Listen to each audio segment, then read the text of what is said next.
Education is the cornerstone of national progress. And to this end, as promised, while strengthening basic education, we will sustain and enhance the free SHS policy so that we gain the benefits that it is intended to bestow. We will address challenges such as overcrowding to ensure quality education at all levels. Our plans also include free tuition for first-year students entering public tertiary institutions, the completion of abandoned e-blocks, and investments to provide equitable learning opportunities nationwide and across the whole education value chain.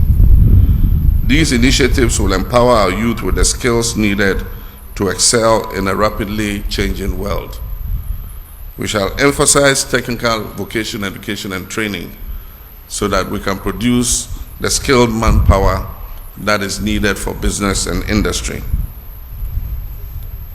I'm going to set up a planning committee to start working on the National Education Review Conference that I promised. This conference will review our educational system right from the kindergarten through the basic to secondary to tertiary to technical vocational education and identify what the hindrances to quality education are at each level of our educational system. Justice and peace are the bedrock of our national aspirations. And as the Holy Quran reminds us in Surah An-Nisa, chapter 4, verse 135, we are called to uphold justice even against ourselves. This powerful mandate also underscores the necessity of impartiality and fairness in governance. Justice must always not only be done, but must be seen to be done and must be felt by all. Justice is a moral compass that must guide our every decision, every law, and every interaction in our nation.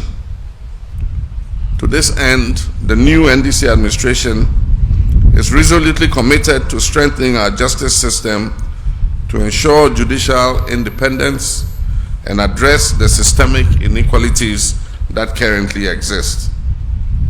I can assure you that this administration will work tirelessly to ensure that every Ghanaian, regardless of your status or background, is treated with dignity and afforded equal protection under the law. To achieve this objective of justice, we would have to move the stalled constitutional review process forward. To achieve this, I would soon establish a committee to begin the planning of a national constitutional review validation conference to achieve broad consensus on the way forward for the constitutional amendments that we have all proposed. My brothers and sisters, similarly, peace is a divine blessing of God, but it requires a concerted effort to maintain. And as Prophet Muhammad, peace be upon him, taught us, peace is the foundation upon which communities flourish.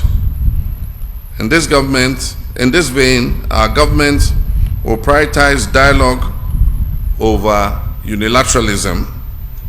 We shall build consensus as we move along together.